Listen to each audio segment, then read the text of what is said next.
Hello po sa ating mga listeners. Advance Merry Christmas po sa inyong lahat.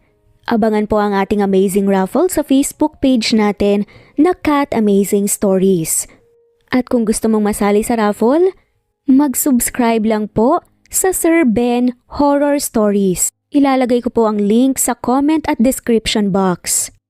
Isinuot ng nurse ang napulot nitong singsing at ayaw nang matanggal sa kanyang daliri. Pero pilit na binabawi ito ng binatang ikakasal na sana. Siya tuloy ang hinarap sa altar. Hindi pa man tuluyang nakakalapag, ang sinasakyang eroplano ni Jessica ay labis-labis na ang tuwa niya. 2 taon din kasi siyang nagtrabaho sa abroad at miss na nga niya ang pamilya.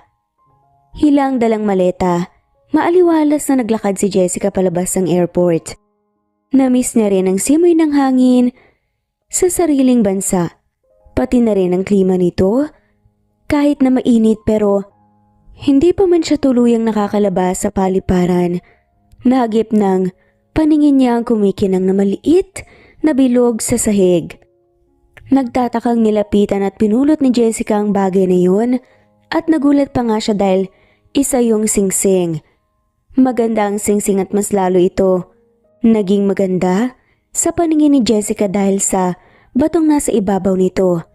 Paborito kasi ni Jessica ang lahat ng may kumikinang dahil doon ay wala sa sariling na isuot ni Jessica sa daliri niya ang singsing. Balak niyang alisin na lang ito at ipagbigay alam sa sanggunian ng paliparan. Saktong pagangat ng tingin ni Jessica ay pagtigil ng lalaking naghahabol ng hangin sa harapan niya. Malamig sa loob pero pawisan ng lalaki.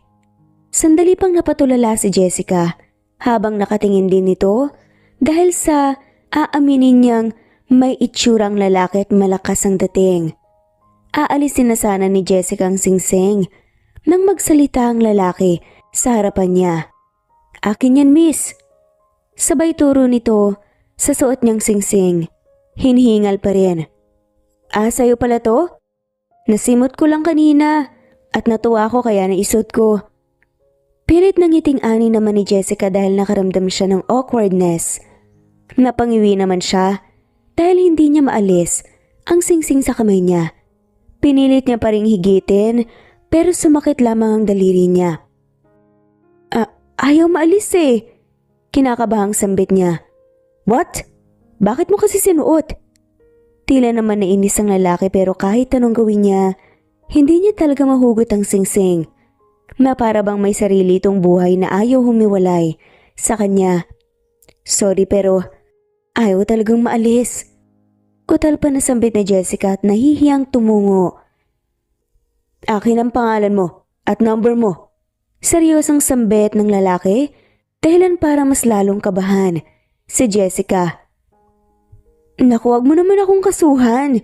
Napulot ko lang naman to at naisuot pero ibabalik ko naman talaga." Kabang-kaba na sambit pa nga ni Jessica na ikinakunot na lamang ng noo ng lalaki. "Hindi kita kakasuhan pero kailangan ko ang pangalan at number mo dahil kailangan nating magkita para makuha ko at mabawi ang singsing dahil sa nagmamadali ako ngayon."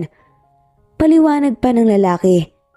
Iniabot nito ang cellphone sa kanya at siya na mismo ang naglagay ng number niya dito at buong pangalan. "Tatawag ako at huwag mong susubukan na takasan ako. Hahanapin kita." Huling sambit nito bago naglakad palayo.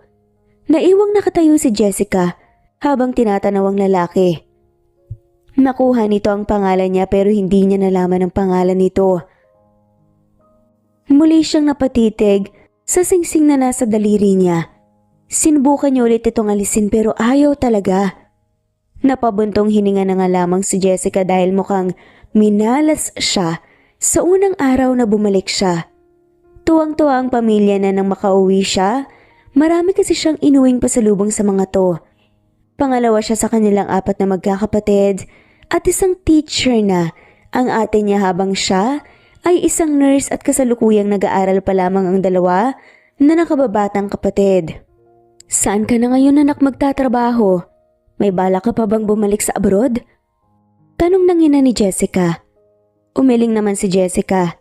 Hindi kasi madaling magtrabaho abroad. Hindi lang puyat at pagod ang kalaban mo, kundi na rin ang pangungulila sa pamilyang naiwan niya sa Pilipinas. May papasukan na po akong trabaho dito, ma. Nakausap ko na po yung doktor na nagpasok sa akin bago pa ako umuwi dito sa Pinas. Mga next year po ay magsisimula na rin po ko.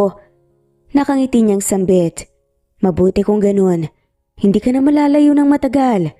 Usal ng mama niya. 3 araw na ang lumipas. Hindi pa tumatawag ang lalaking may-ari. Nang singsing, nasuot niya ngayon.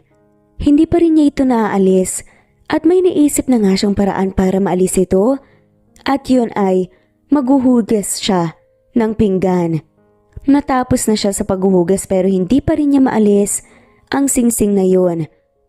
Ano bang klaseng singsing to? At ayaw nang maalis. Hindi naman ito sikip nung isinuot ko ah. Naiinis na sambit pa nga ni Jessica.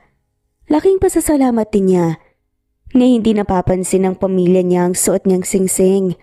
Palagi niya rin kasing itinatago ang kamay niya sa tuwing magkakaharap sila.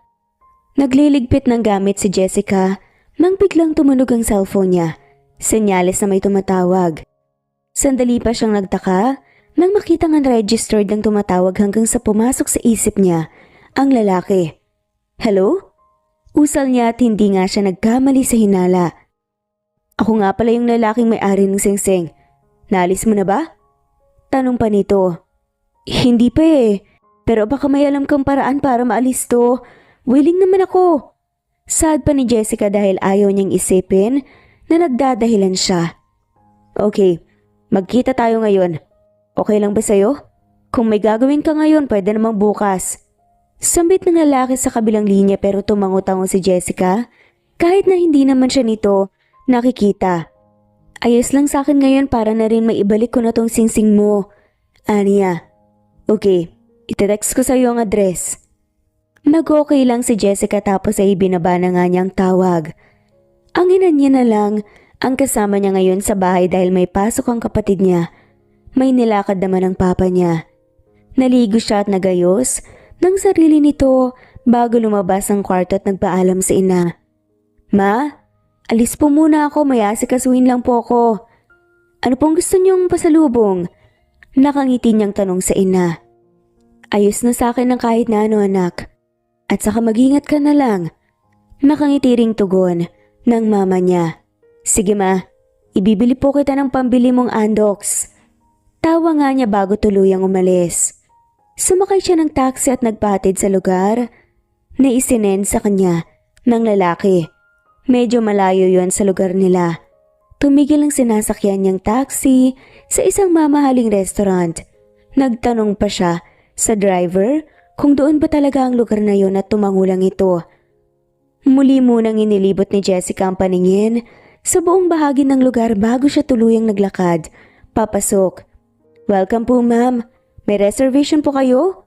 Pagbati sa kanya ng crew nang makapasok siya. May kikitain lang sana ako. Hindi niya naman mabanggit ang pangalan dahil hindi naman niya alam. Napangiwi si Jessica at tinilibot ang paningin sa loob hanggang sa tumigil ang mata niya sa lalaking nakaupo hindi kalayuan sa kanya. Saktong nagangat naman ito ng tingin at tumayo nang makita siya. Ayun na pala siya. Turin nito sa lalaki, may kinatango ng crew. Si Mr. Lopez po pala. Ani pa nga ng crew. Bago nagpaalam sa kanya, nilapitan naman siya ng lalaki at inayang maupo. Tungkol dito sa singsing, hindi ko pa rin kasi maalis eh. At sa tuwing pinipilit ko na mga alisin, namumula at saka nananakit ang daliri ko. Ayoko namang pilitin. Sambit ni Jessica nang makaupo sila. Kumain na tayo. Sumenyas ito sa waiter. Umorder ka na.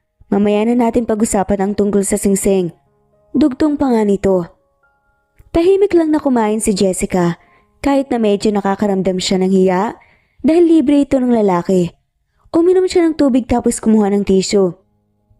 Nagsimula na nga siyang magsalita about sa singsing.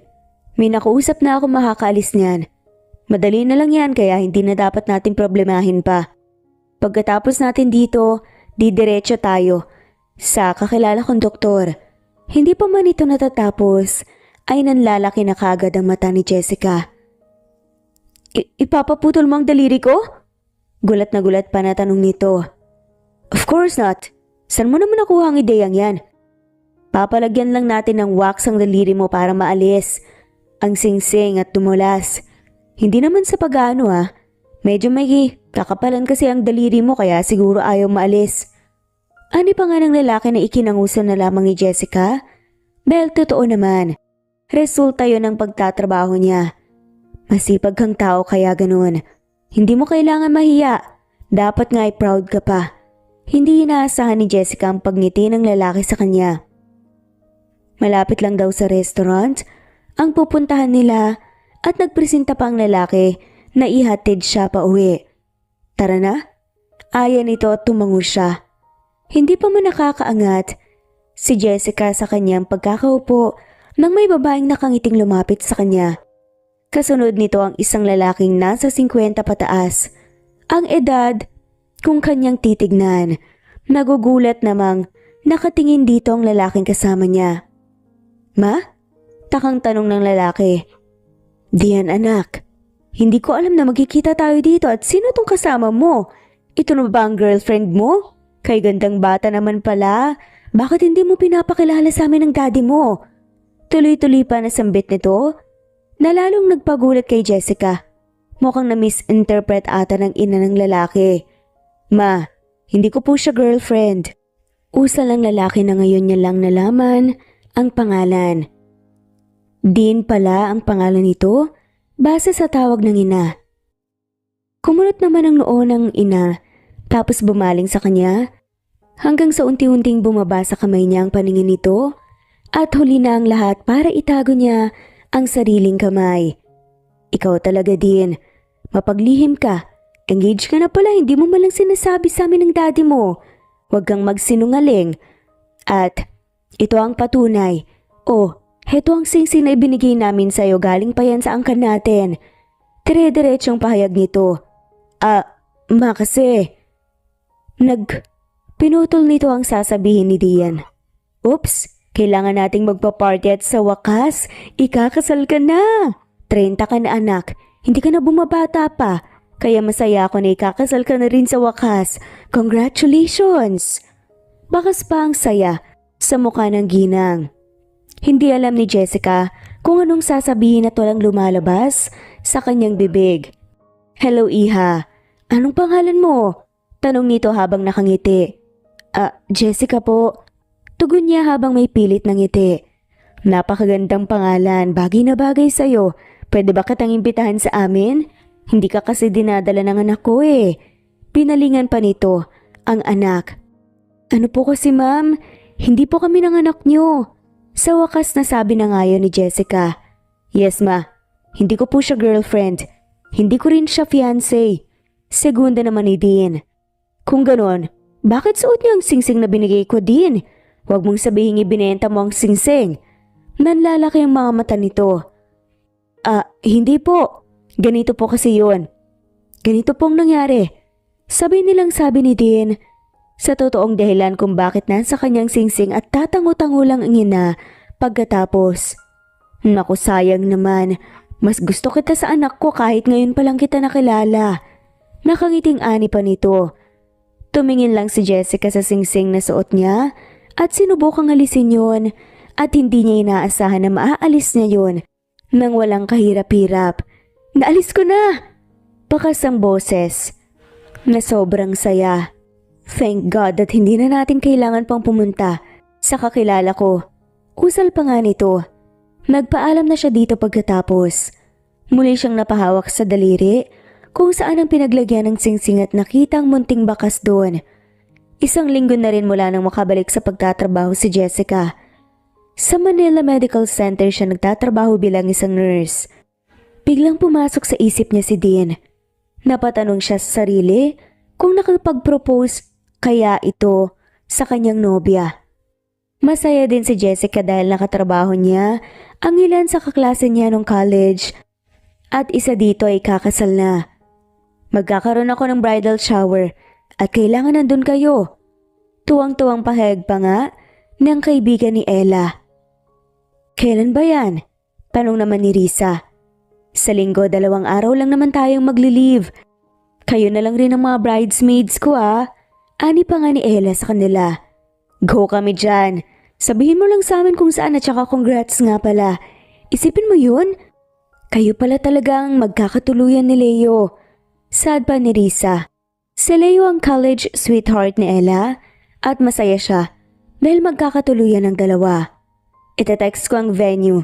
Tayo-tayo lang naman ang nandoon kaya hindi kayo dapat mag-alala. Sambit ng kaibigan na ikinatango na nga lamang niya.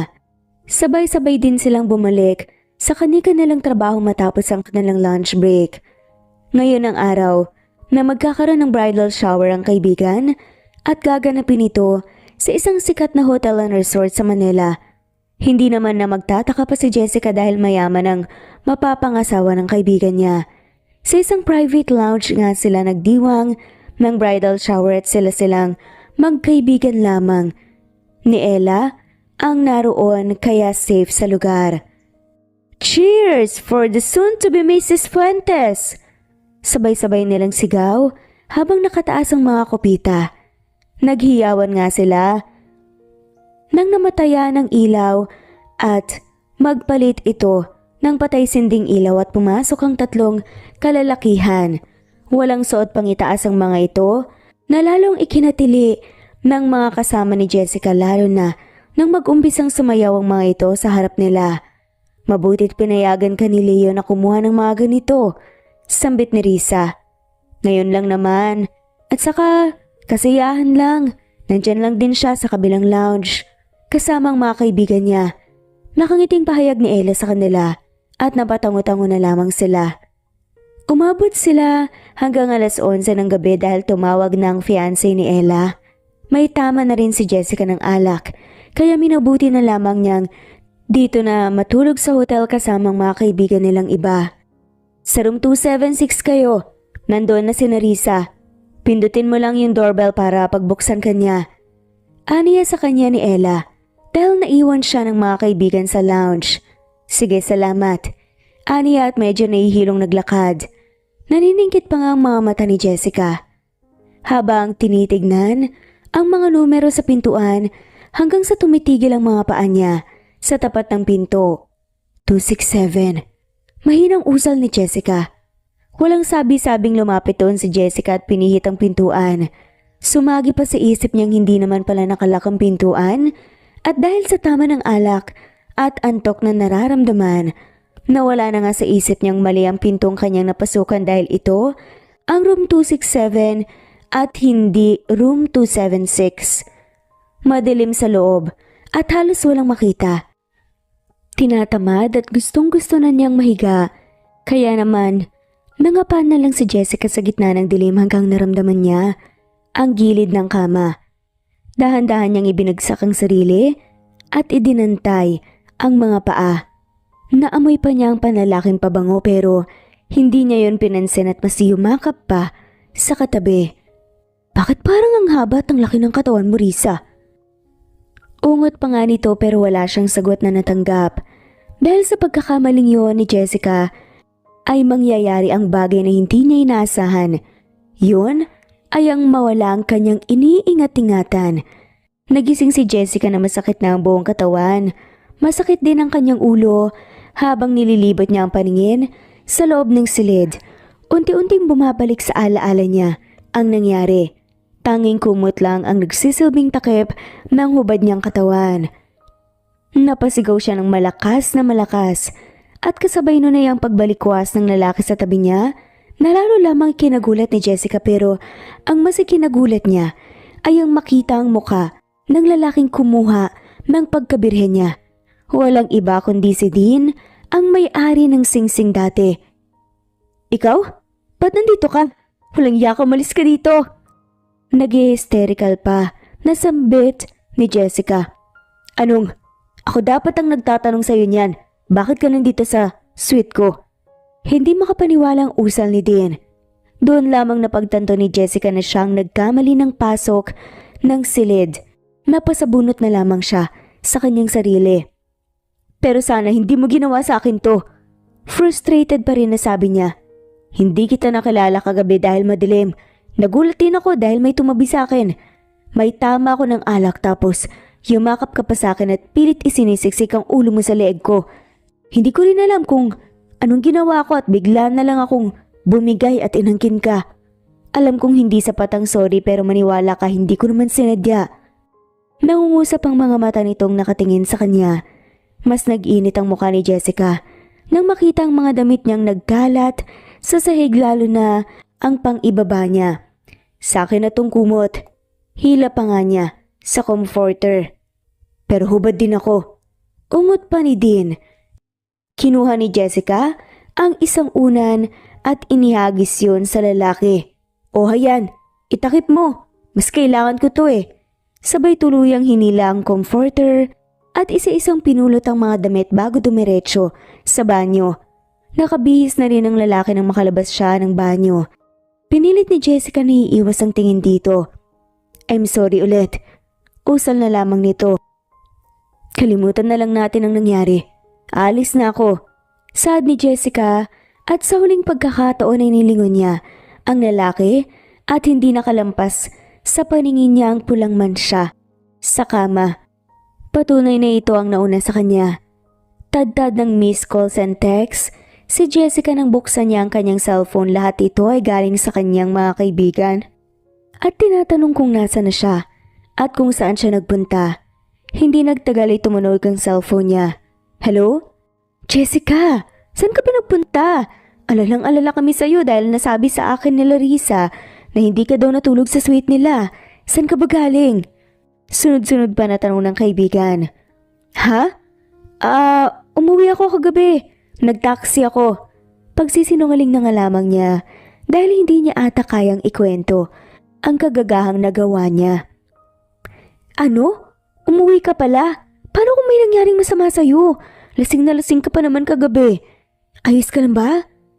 Maayos lang ako. Pasensya na rin dahil hindi ako nakapagpaalam kagabi. Kaya ko pa naman kaya naisip kong umuwi na lang. Napapikit na lamang si Jessica dahil marami na agad siyang kasinungalingang nasabi. O sige, mag-text ka na lang rin kay Narisa kasi nag-alala sila sa'yo. Okay, baba ko na. Ani nito bago putulin ang tawag.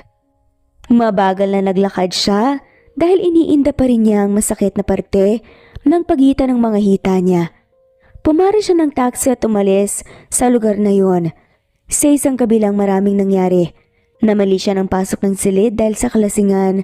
Naibigay niyang sarili niya sa hindi man lamang niya kasintahan at sa lalaki pang hindi niya akalaing makikita pa niyang muli.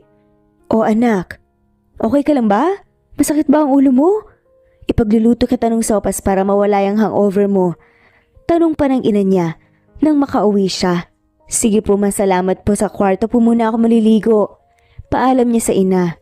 Katakot-takot na sermon ang inabot niya sa mga kaibigan nang magkita-kita sila sa ospital. Bakit daw kasi umuwi pa siya?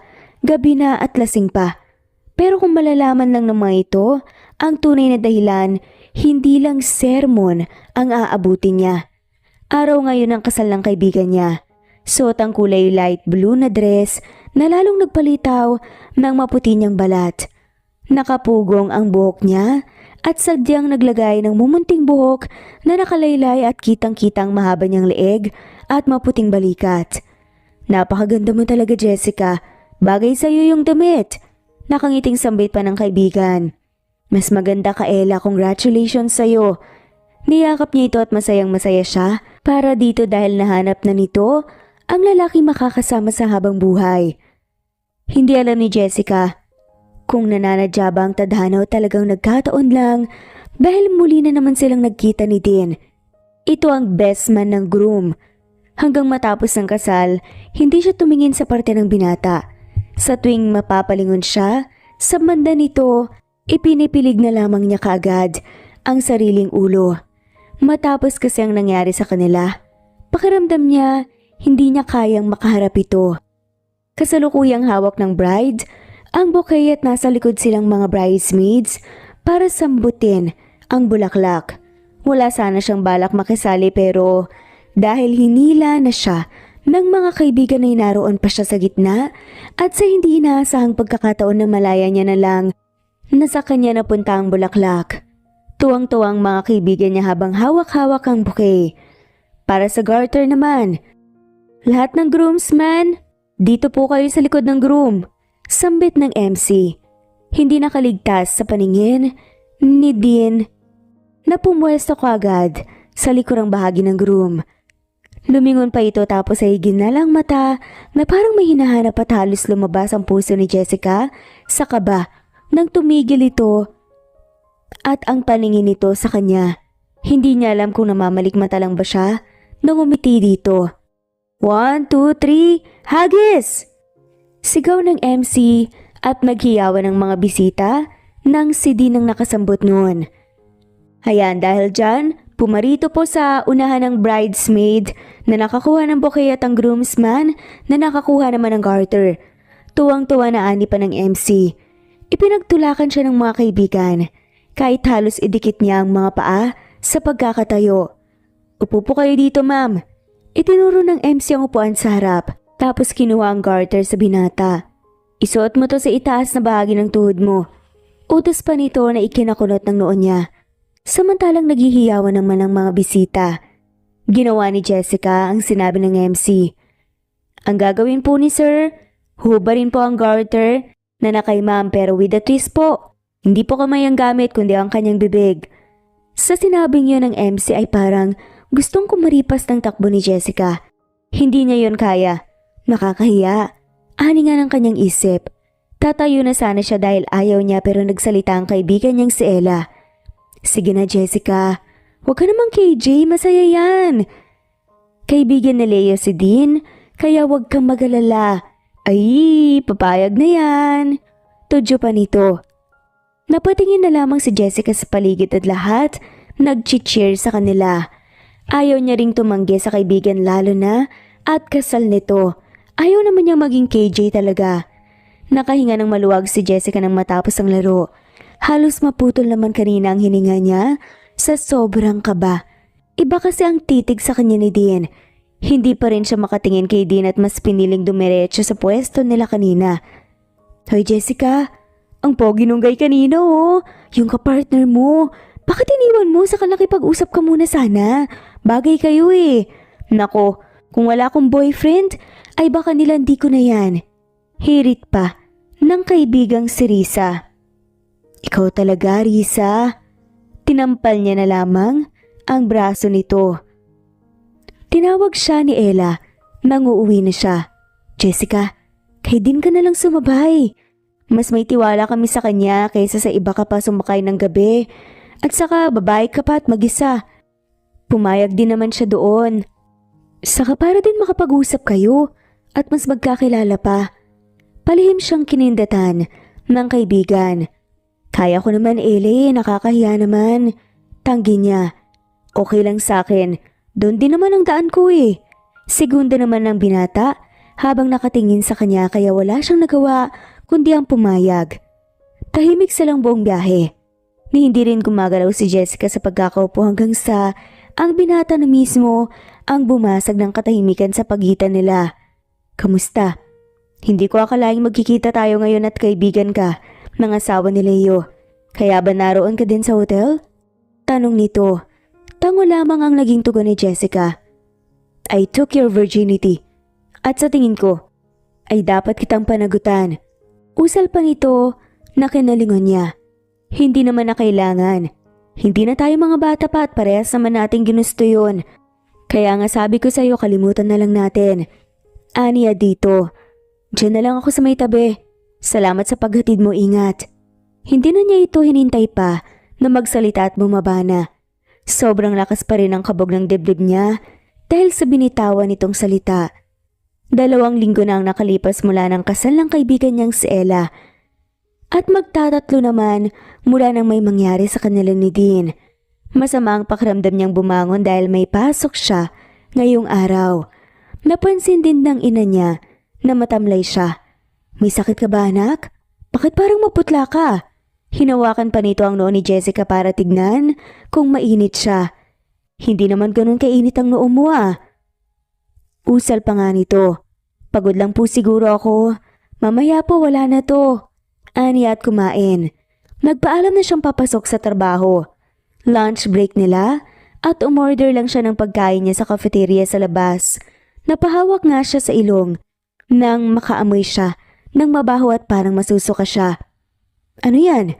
Nakangiwing tanong niya habang hawak ang ilong. Ginataang tulingan na may mustasa. Na paano ka? Kung makatakip ka ng ilong ay akala mo hindi mo to paborito ah. Heto oh. Mabilis na inilayo ni Jessica ang sarili at tinakpan ng bibig dahil pakiramdam niya susuka talaga siya. Ang baho, Risa. Baka naman panis na yan. Naiinis na usal pa niya. Loka, kaluluto ko nga lang dito kaninang umaga. At anong mabaho? Wala namang mabaho, Jessica. Napapano ka ba? Okay ka lang ba? Tanong pa ni Risa na sobrang nagtataka. Okay lang ako. Ayoko lang siguro ng amoy niyan ngayon. Sambit niya at doon kumain sa kabilang tabi dahil talagang bumabaliktad ang sikmura niya. Pero wala naman siyang gana. Hindi na talaga kinaya ni Jessica, kaya mabilis siyang tumakbo patungo sa banyo at doon sumuka. Hinang-hina siya. Pagkatapos at halos hindi niya matindig ang mga binti niya. Pawis na pawis siya habang nasa labas naman ang kaibigan. Ayos ka lang ba? May masakit ba sa'yo? Nag-aalala lang tanong pa nito. Okay lang ako. Baka minakain lang akong hindi maganda kaya siguro sira ang tiyan ko. Tugon niya bago inayos ang sarili at lumabas. Wala lahat ng kinain mo. Magugutom ka niyan. Kumain ka kaya ng iba? Suwestiyon pa ni Risa. Labas muna ako ha. Bibili ako ng cake. Aniya. Cake? Anin mo? Sino may birthday? Takang tanong pa nga nito. Wala, kakainin ko. Yun ang gusto kong tanghalian muna.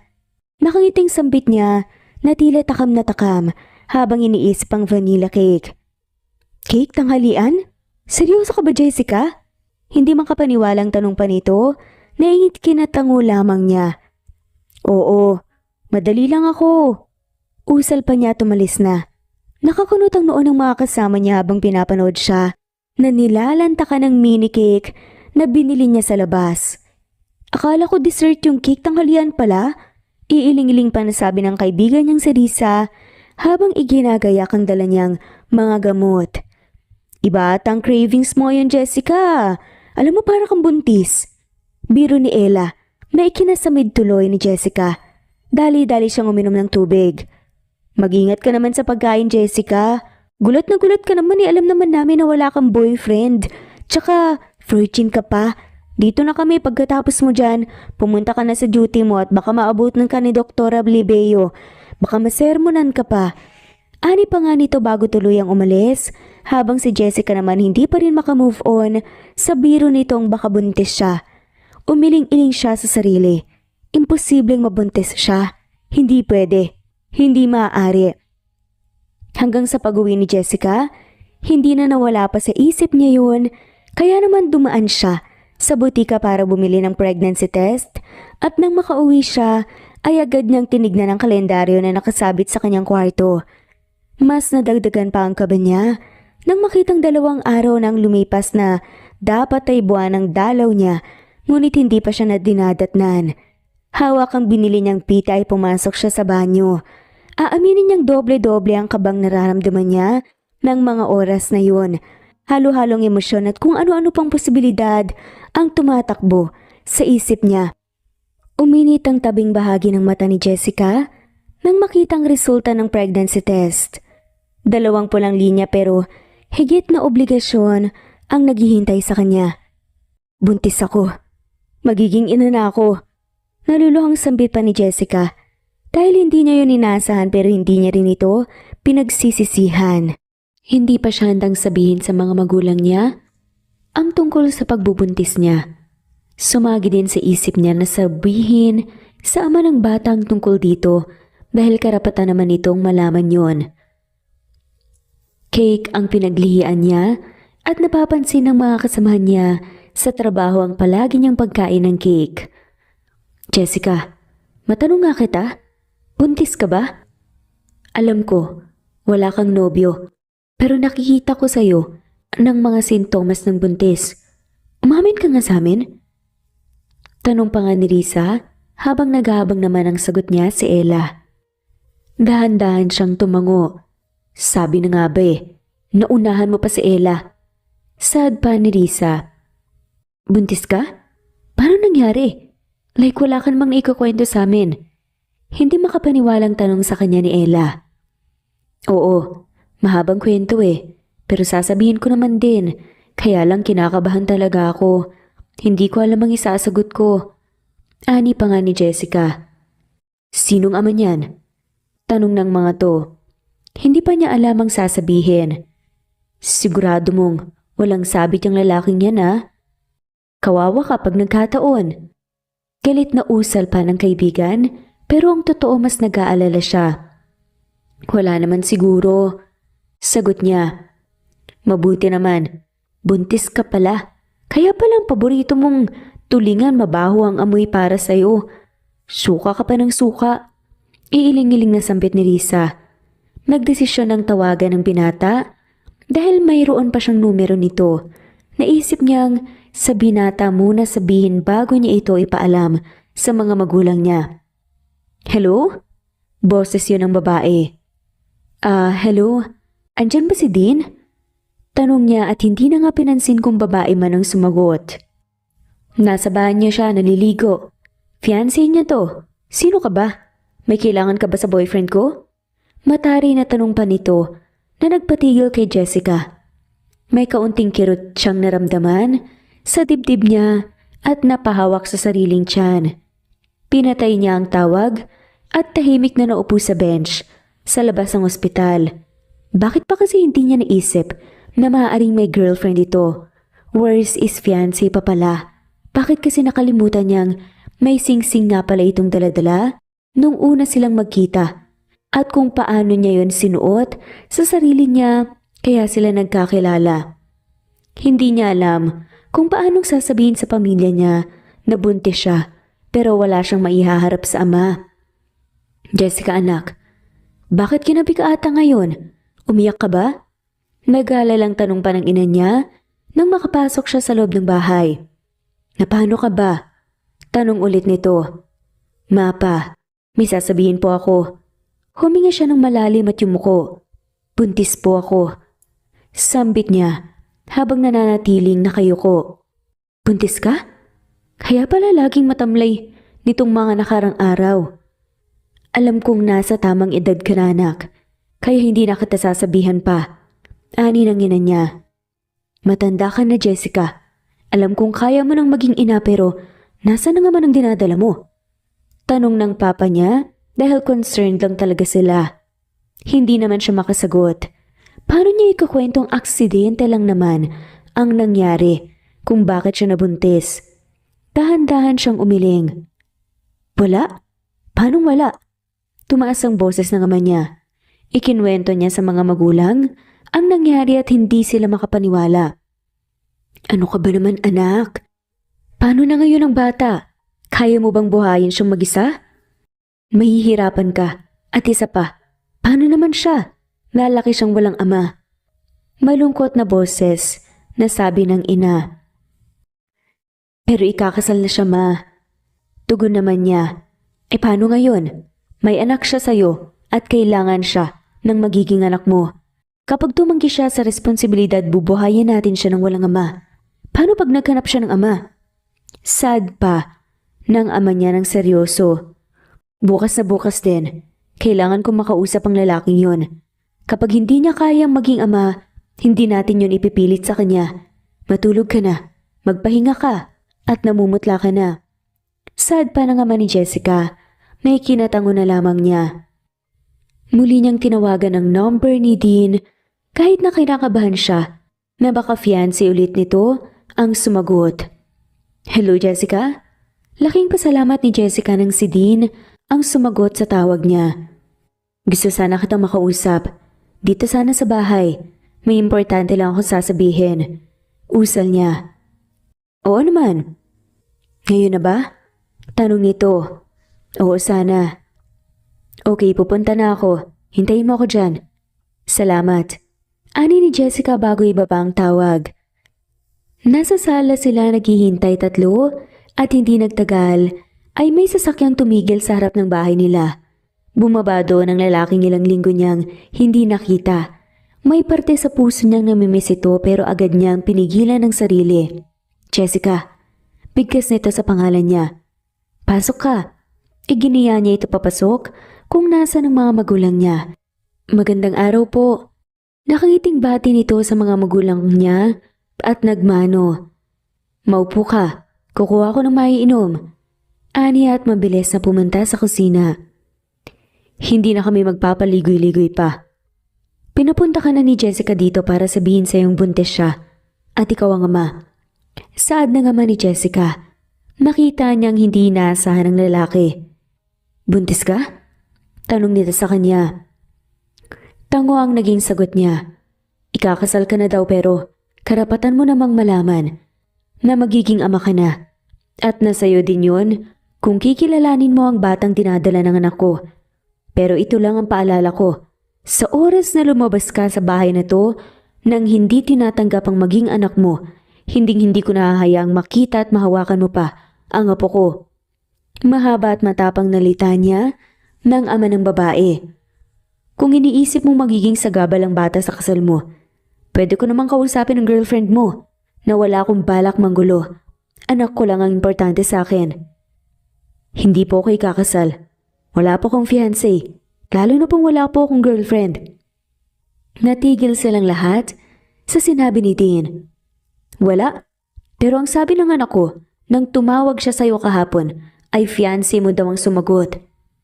Naninigurado pa nga, masabi ng papa niya. Naiwan ko po kasi ang cellphone ko sa opisina ko. Kaya baka po ang pinsan ko pong babayang nakasagot. Mahilig po siyang sumagot ng tawag ko lalo na po kapag babae kasi marami pong tumatawag sa akin at ginagawa niya yon para tigilan ako. Ang totoo po niyan, walang pagsidla ng tuwa ang nararamdaman ko. Dahil nalaman ko magiging ama na ako. Bakas ang saya sa boses ni Dean habang sinasabi yon, sama ni Jessica. E di pananagutan mo ang anak ko. Paninigurado pa ng ama. Opo, pananagutan ko po ang mag-ina ko. Nakangiti pa ring ani nito. Yun naman pala eh. E di tapos ang usapan. Mabuti naman at hindi mahihirapan si Jessica at ang bata kung sakaling ang ikakasal ka. Magiging anak sa labas ang apo ko kung nagkataon. Ani pa nito. Yun po ang hindi ko hahayaang mangyari. Pangako po yan. Ani pa ng binata. At ganun ay dito ka na kumain. Magluluto na ako. Jessica, samahan mo muna siya dito. At sa kusina muna kami ng tatay mo. Paalam ng ina niya. Sorry, kung iba ang nakasagot ng tawag mo kahapon. May gusto ka bang kainin? Sana pala. Nagpadala ako. Kinakabahan kasi ako kanina nang tawagan mo ako at papuntahin. Kaya nawala sa isip ko na bumili ng kung ano. Ani pa nga nito. Okay lang. Nahihiyang tugon naman ni Jessica. Gusto ko sanang dalhin ka sa mga magulang ko para formal na ipakilala ka. Sad pa ni Dean. Hindi mo naman ako dapat inaalala. Okay lang sa akin ng bata ang panagutan mo. Anya pa. Sabay ngumiti na lamang. Jessica, ikaw ang ina ng anak ko. At hindi ko yata kayang hindi isama ang babaeng magbibigay buhay sa magiging anak ko, sa pamilyang gusto ko. Alam kong hindi tayo nagkakilala ng maayos sa paraang tama pero pangako, magiging mabuting ama ko para sa anak natin. Sinserong sambit naman ni Dean sa kanya. Umalis din ito kinagabihan at sinabing susunduin siya kinabukasan. Maagang nagising si Jessica. Nalaman na rin ng mga kapatid niya ang tungkol sa pagbubuntis niya at tuwang-tuwa ang mga to. Jessica anak, andito na si Dean sa sala, inahantay ka. Tawag ng mama niya sa labas ng kanyang kwarto. Naka-leave siya ngayon at si Dean pa mismo ang nag-file ng leave. Sa may-ari ng ospital, naabutan niya ang binatang nagkakape habang kaharap ang ama at nakikipagkwentuhan. Ayan na pala si Jessica. Sabay turo sa kanya ng ama. Nang saglit lang, ay umalis na rin sila. Alam ba ng mama mo na pupunta tayo? Tanong niya habang nasa biyahe. Yes, and they are very excited to see you. Baka nga nagpa-party na yon. Nakangiting sabi nito. Sinabi mong buntis ako? Tanong pa ni Jessica. Hindi pa, pero sinabi kong dadalhin kita. Alam mo bang mula nang makita niya ay lagi kanyang tinatanong sa akin? Gustong gusto ka ni mama. Namula naman si Jessica.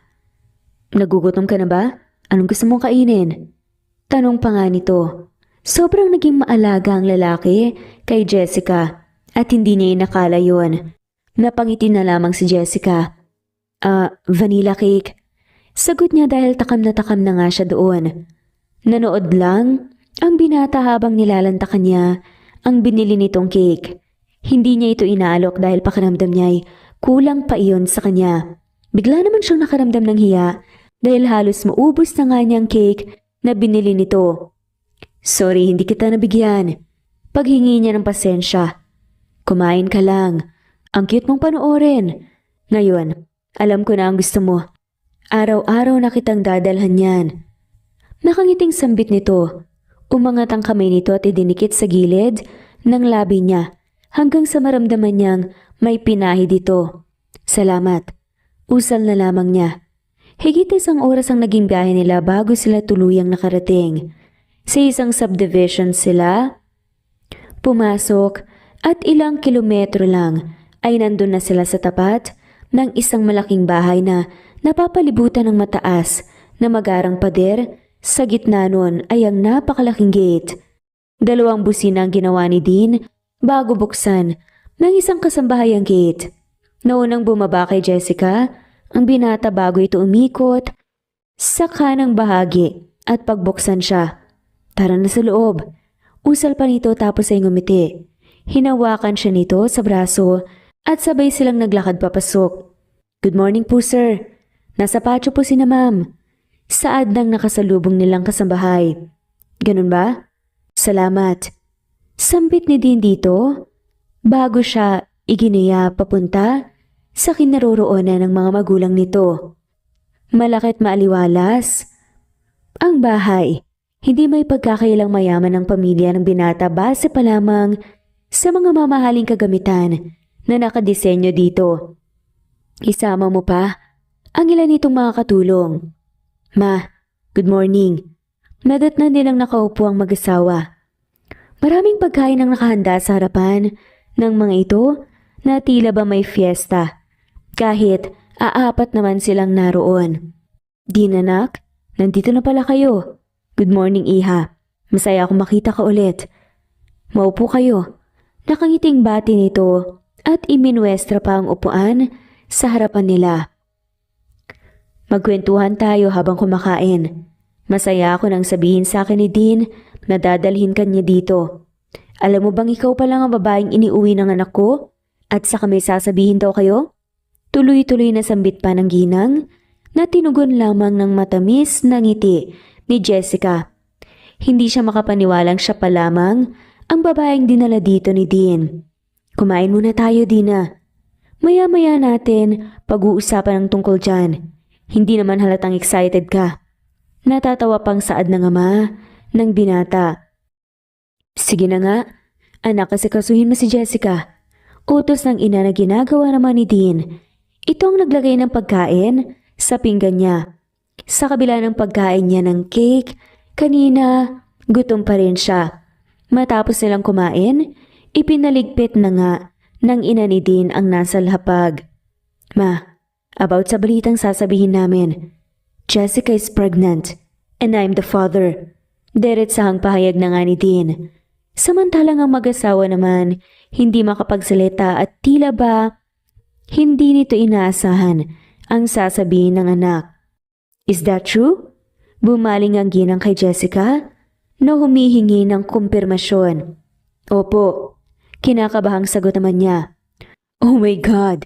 Magkakaapo na tayo, Anselmo! I'm so happy. Sa wakas, magkakabata na muli sa bahay na to.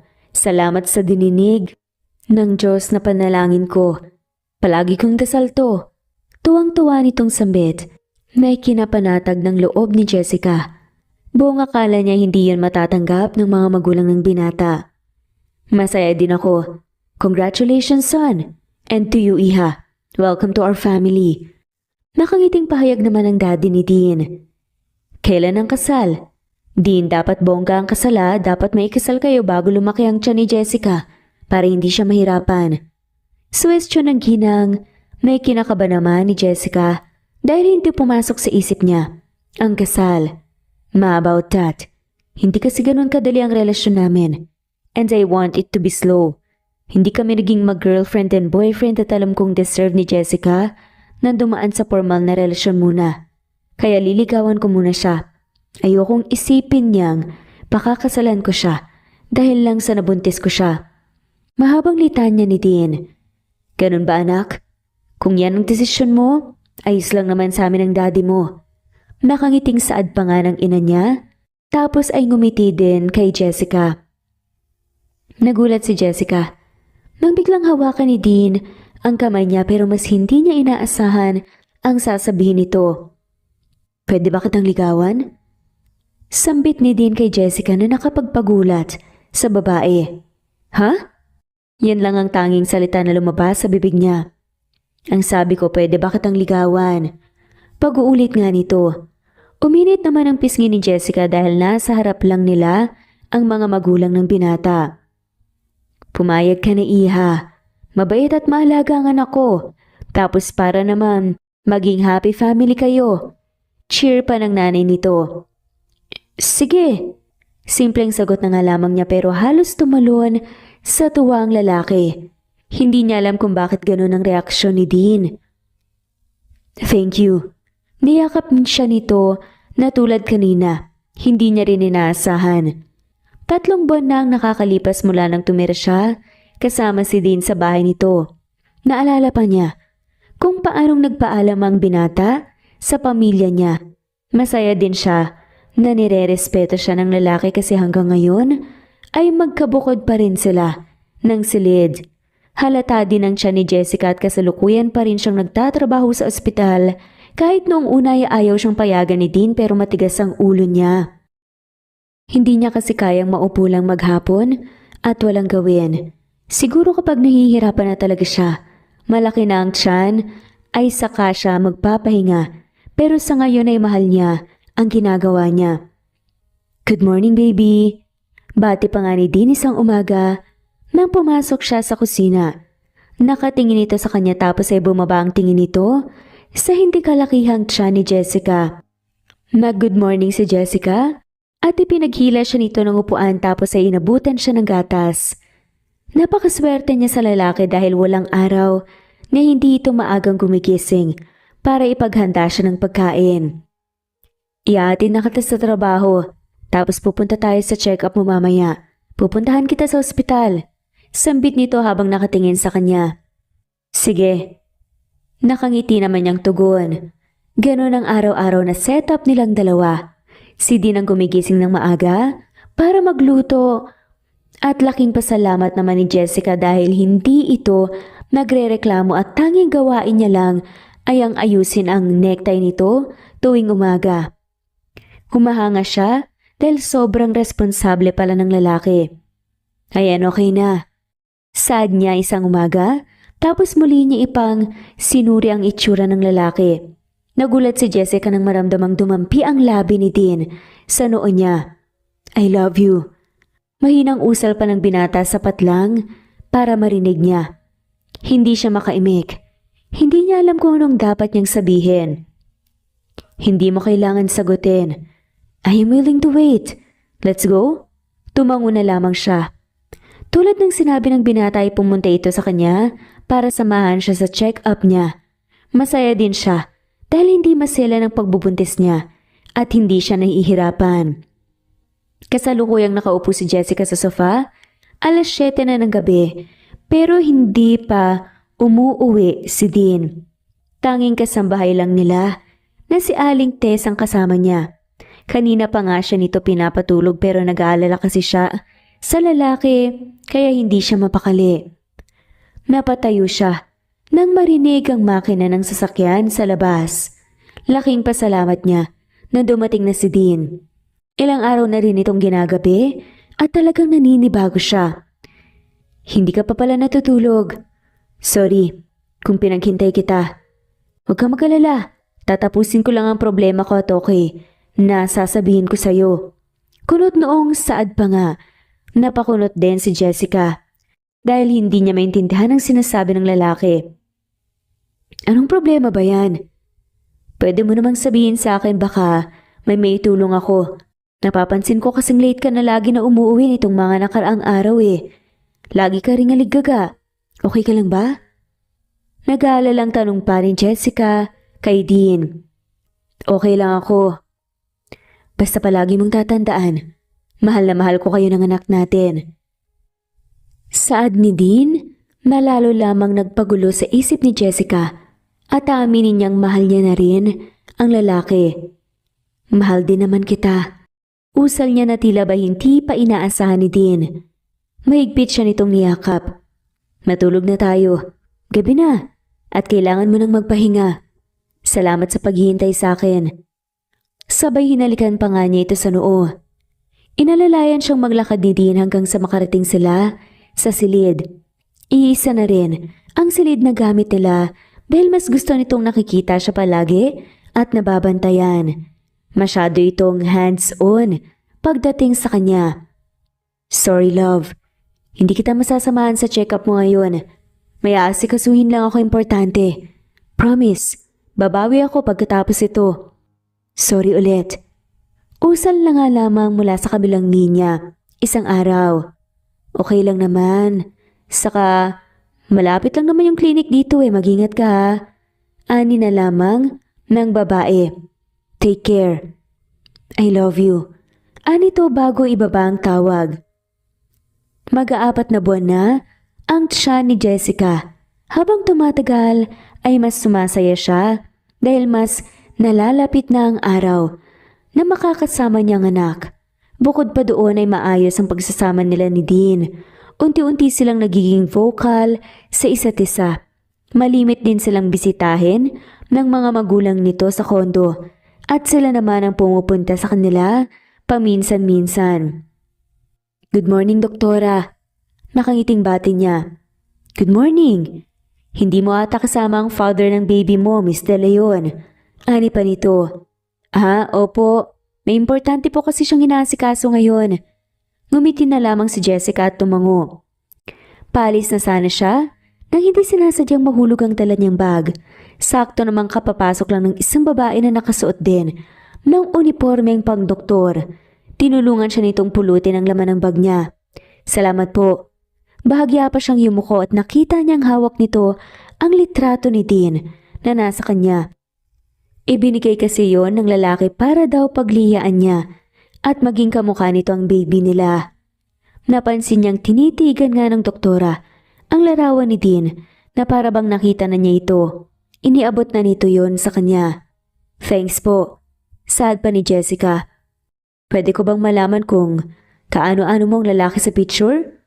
Tanong ng doktora. Father po ng baby ko. Nakangiting sagot pa ni Jessica. Nakita ko kasi ang lalaki sa larawan. I'm also a geologist at nasa kabila lang ang klinik ko. Hindi ako pwedeng magkamali. Yang nasa larawan ng lalaking kasama ng babaeng nagpa-check up sa klinik ko. Buntis din na gaya mo. 6 months pregnant to be exact. Pahayag pa ng doktora na ikinagulat ni Jessica. Hindi niya alam kung anong dapat niyang maramdaman. Dahil naghahalo lang yun sa kanyang sistema. Sigurado po ba kayo? Baka naman po kamukha lang. Medyo nangangatal pa nga ang boses. Natanong pa ni Jessica. Ayoko masaktan at mag-overthink ka iha. Pero siya talaga ang nakita ko. Unless may kakambal siya. At alam mo naman yun sa sarili mo kung meron. Sorry kung bigla akong nasabi sa'yo. Pero I'm very much concerned kasi babae din ako. Hanggang makalabas ang ospital, parang walang buhay siyang naglalakad pa ulit-ulit na nagre-replay sa isip ni Jessica ang sinabi ng doktora. Pilit niyang isinisiksik sa utak niya na baka nagkamali lang ito, na baka naman hindi yun si Dean. Pero kahit anong gawin niyang pigil, Hindi niya kaya. Lalo na sa tuwing sumasagi sa isip niya na 6 na buwang buntis ang babae. Ibig sabihin, nauna ito sa kanya. Buong akala niya ay doon na matatapos ang lahat ng mga nalaman niya pero hindi pala. Dahil hindi pa naman siya tuluyang nakaalis ng lugar na yon nang makita niya si Dean kasama ang isang babae. At nang unti-unting bumaba ang paningin ni Jessica, sa tiyan nito ay doon niya nakumpirmang buntis din ang babae. Gusto niyang sumugod, magalit, at sigawan ng dalaga pero hindi niya magawa dahil may sariling isip ang mga paa niya. Umatras dahil sa katotohanang nauna ang babae sa kanya. Naisip niyang marahil ito ang girlfriend ng binata bago pa siya pumasok sa buhay nito. Ang babaeng dapat pakakasalan ni Dean pero umeksena siya. Mas pinili niyang umatras at umalis. Gusto niyang makausap ang lalaki at marinig mula dito ang katotohanan. Hindi pa siya kumakain mula nang makauwi siya. Wala siyang gana sa lahat ng bagay. Ang tanging gusto lamang niya ngayon ay malaman ang katotohanan. Jessica, iha, kumain ka na muna kaya? Kanina ka pa kasi hindi kumakain.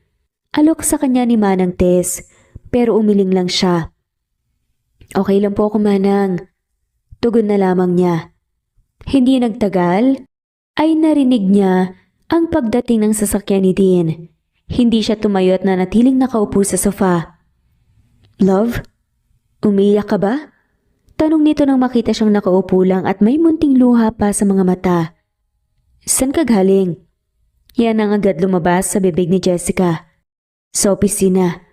Mabilis na tumayo si Jessica at tumalikod. Hindi niya kayang pigilan pa ang sakit na nararamdaman. Sinungaling. Matatanggap ko naman kung sabihin mo sa akin ang totoo. Hindi yung pinagmumukha mo kung tanga. Alam ko kung saan ka galing, kung sinong kasama mo, na nagsisinungaling ka sa akin. Umiiyak pa na sambit ni Jessica kay Dean. Nakita kita kanina. Kasama ang isang babae. Buntis din gaya ko. Pero hindi ko kayang magawang puntahan at sumbatan dahil sino pa naman ako, di ba? Eh kung tutuusin naman, nauna siya kesa sa akin. Sabit lang naman ako eh. Pakiramdam ko, trinidor ako. Sobrang sakit din. Inisang bagsakan mo kasi lahat. Humagulgol na sabi pa niya. Nagtangka itong lapitan siya pero umatras siya at ikinumpas ang kamay. Huwag mo kong hawakan. Kung iniisip mong baka masaktan ako, kaya naglihim ka. Nasasaktan na ako ngayon. Mapait na usal pa niya. Sorry. Alam kong hindi kayang pawiin ng sorry ko ang kasalanang nagawa ko sa'yo. Hindi ko sinabi sa'yo dahil hindi ko pa nakukumpirmang ako ang ama ng bata. Hiwalay na kami. Nang magkita tayo ulit. Ayokong saktan ka kaya naglihim ako pero nasaktan na kita. Naghiwalay kami kasi mayroon na siyang ibang lalaki na hindi rin naman ganun kalalim ang nararamdaman ko. Kaya, okay lang sa akin.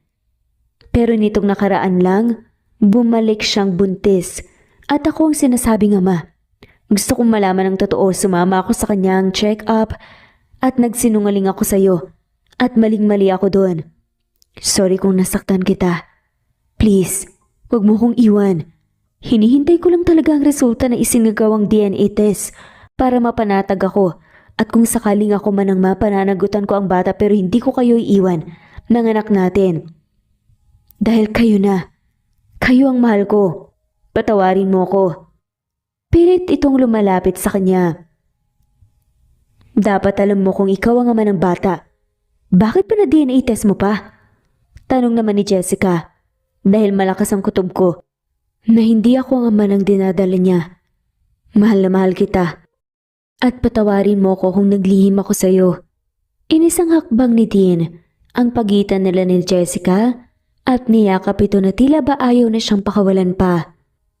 Nalaman ng mga magulang ni Dean ang nangyari at galit na galit ito sa kanilang anak. Hindi kita tinuruang magsinungaling din.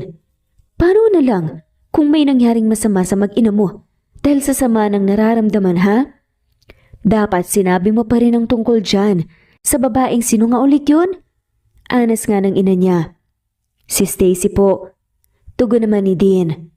Yang Stacy na yan, hindi ko pa man nakikita ayoko na sa kanya. Pag nalaman ko, talaga na nagsisinungaling ang babae niyan, malilintikan siya sa akin. Inis na sambit pa ng ginang. Lumipas ang 1 linggo, naiwan si Jessica sa bahay dahil hindi na siya pinayagang magtrabaho ni Dean. Nakapag-usap na rin sila ng maayos tungkol sa nangyari at ngayong araw din ang labas ng resulta. Nasa kusina siya nang marinig niya ang doorbell mula sa labas. Ako nang pupunta, iha. Ani pa ni Manang Tess sa kanya. Sige po. Ilang saglit lang din, lumabas na siya ng kusina para tignan kung sino ang bisita at nagulat siyang may nadatnan ang isang babae.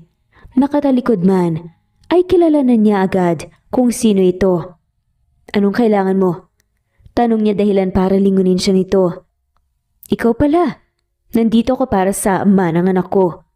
Nakaising sambit pa ng babae bago bumaba ang tingin sa tiyan ni Jessica. Buntis ka din pala kaso nga lang, mas nauna ako sa'yo. At sigurado din akong kapag nalaman na ni Dean ang resulta, mas pipiliin niya ako kaysa sa'yo. Mapangasar pa, maani nito. Si Dean ba talaga ang ama?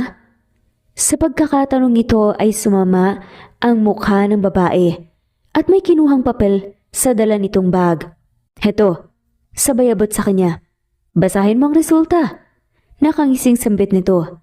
Tinanggap niya ang papel at binuksan yun. Tumambad sa kanyang resulta.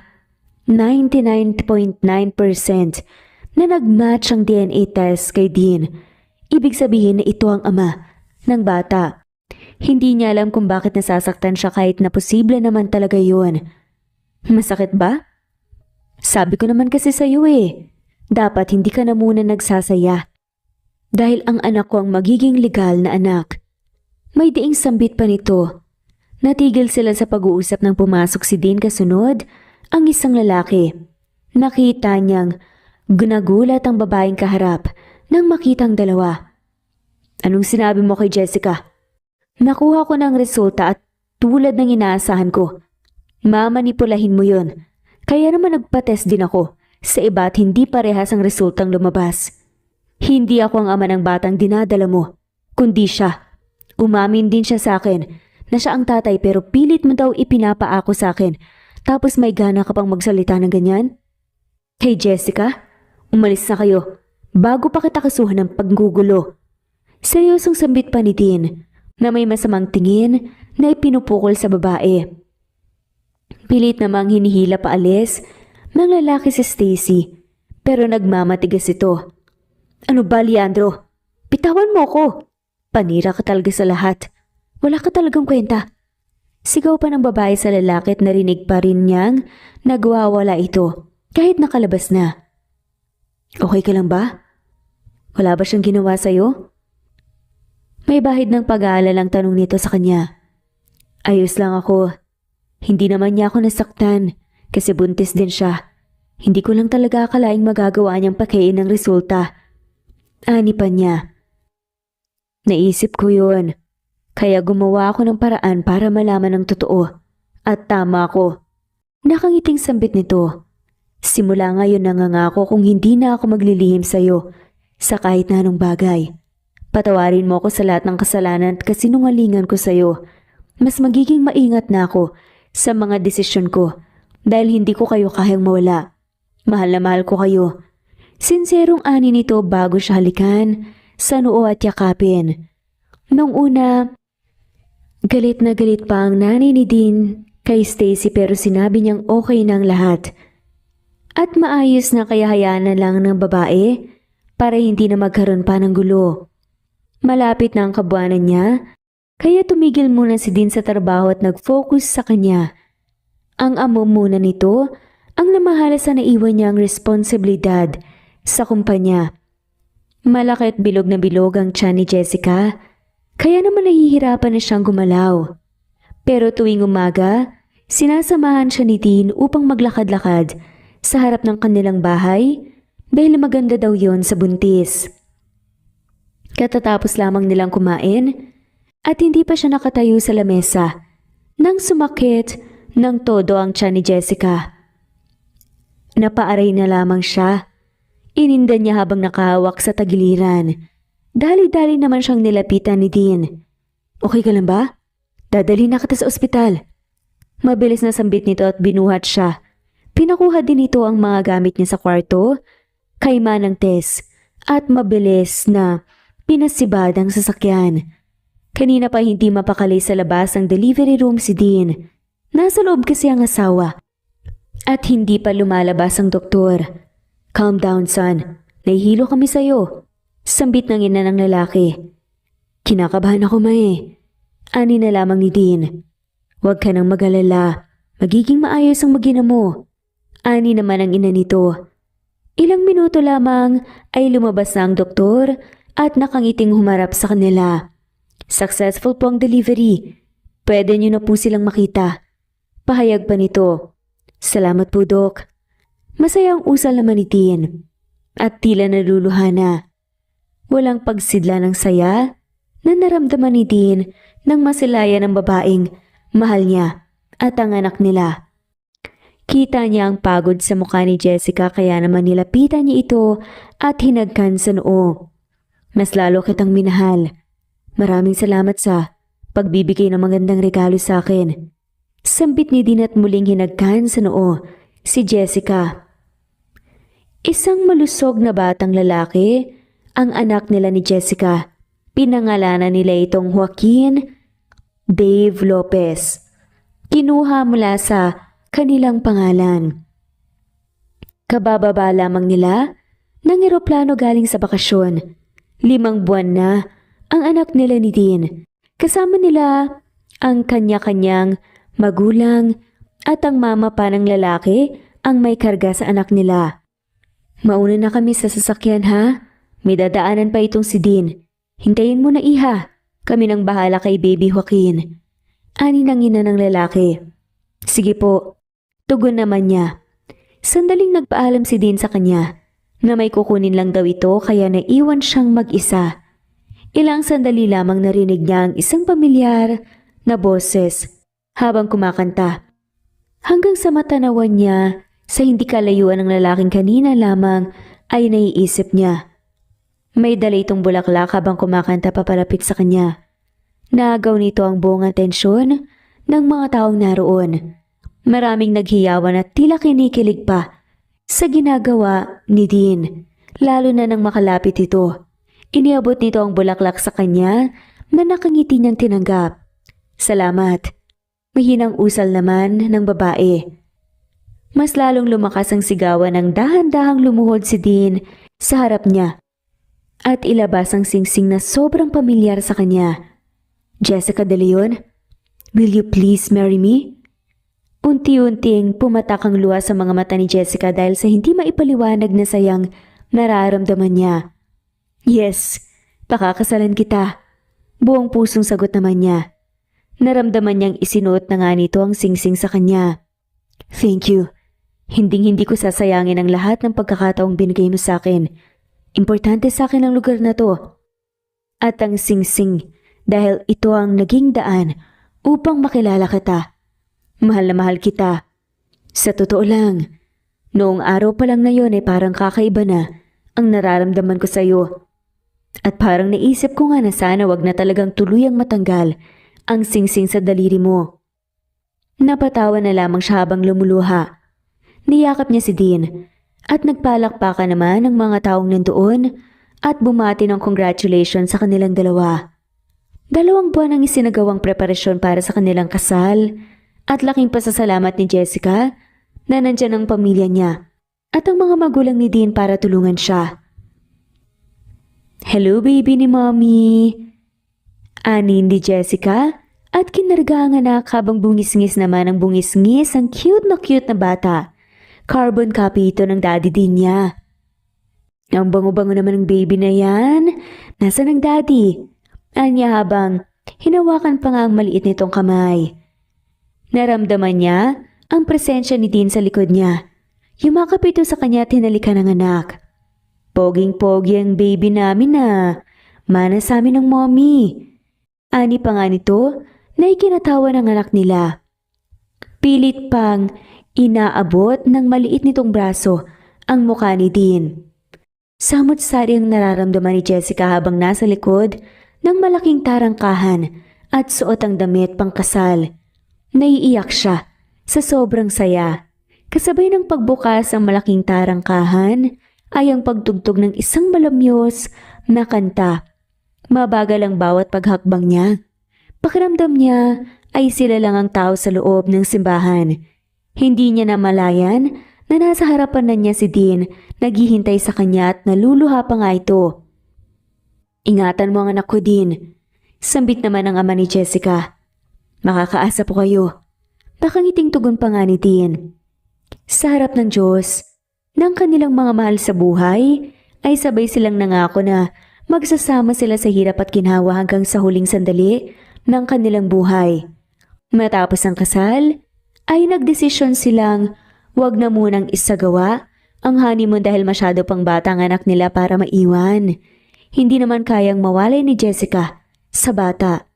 Naroon din sa kasal niya ang mga kaibigan at ilang katrabaho. Ilang malalaking tao rin ang naging bisita nila, nakasosyo ng pamilya Lopez. Bising-busy si Jessica sa pag-aayos ng birthday party ng anak.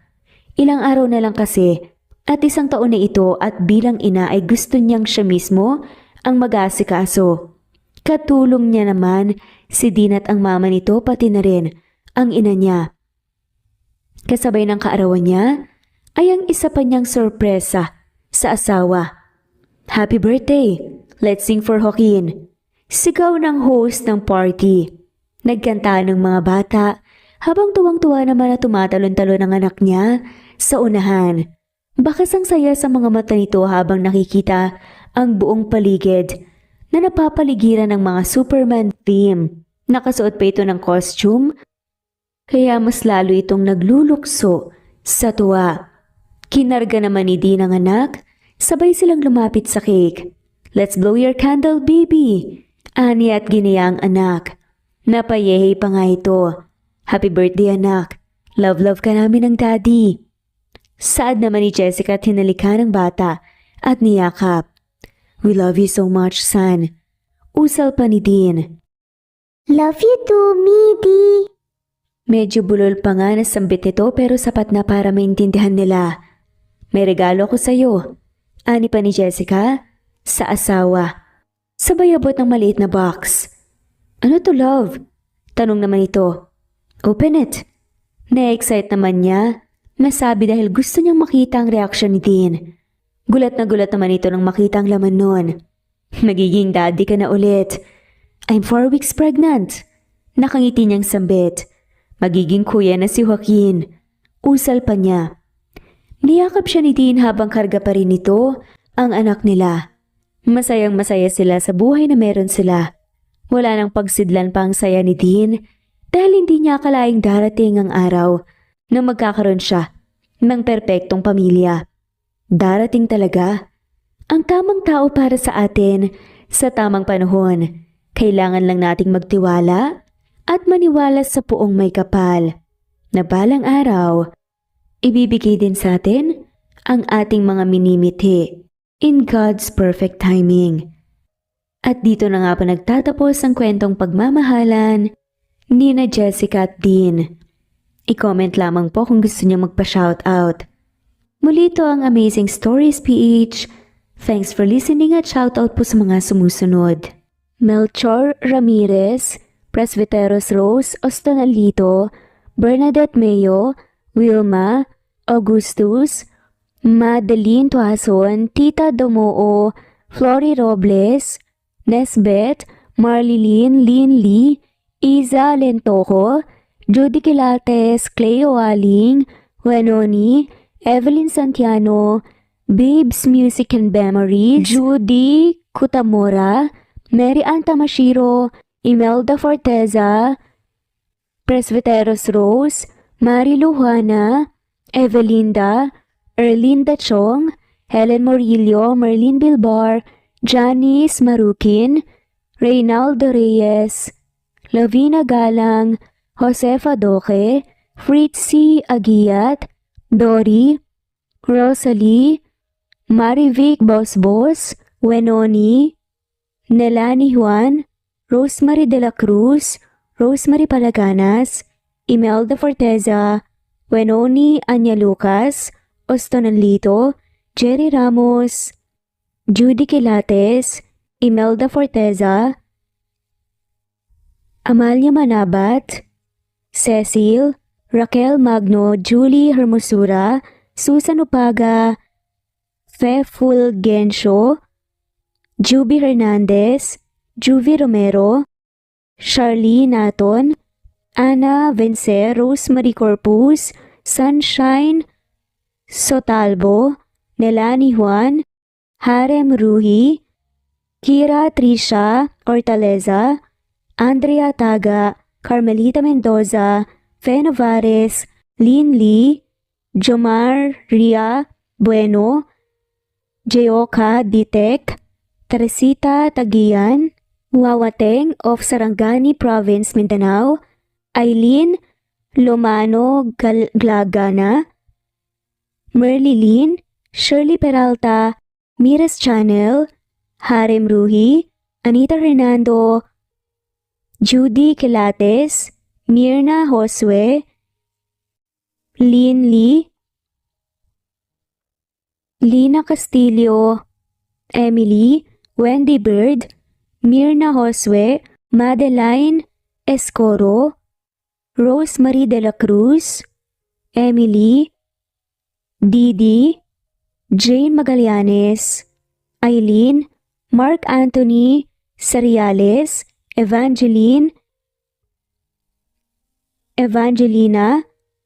Alexa Annie Gomez, Jean Hesareno, Ana Vencer, Ferrer Hazel, Rodrigo Miguel, Ana, Vanessa, Chu, Abdul Lolita, Karim, OFW Pinoy, Crisola Cazar, Daisy, Cleo Waling, Emmanuel Podaderal, Judy Quilates, Jules, Eunice Comprasyon, Noraini Aini, Ning, Augustus Cleo Waling, Dahlia Lelsen, Judy, Jemima, Celia, Cecil, Carmencita Falcon, Waynona, John Twelve, Jezreel Kaling, Nes, Melia Tejano,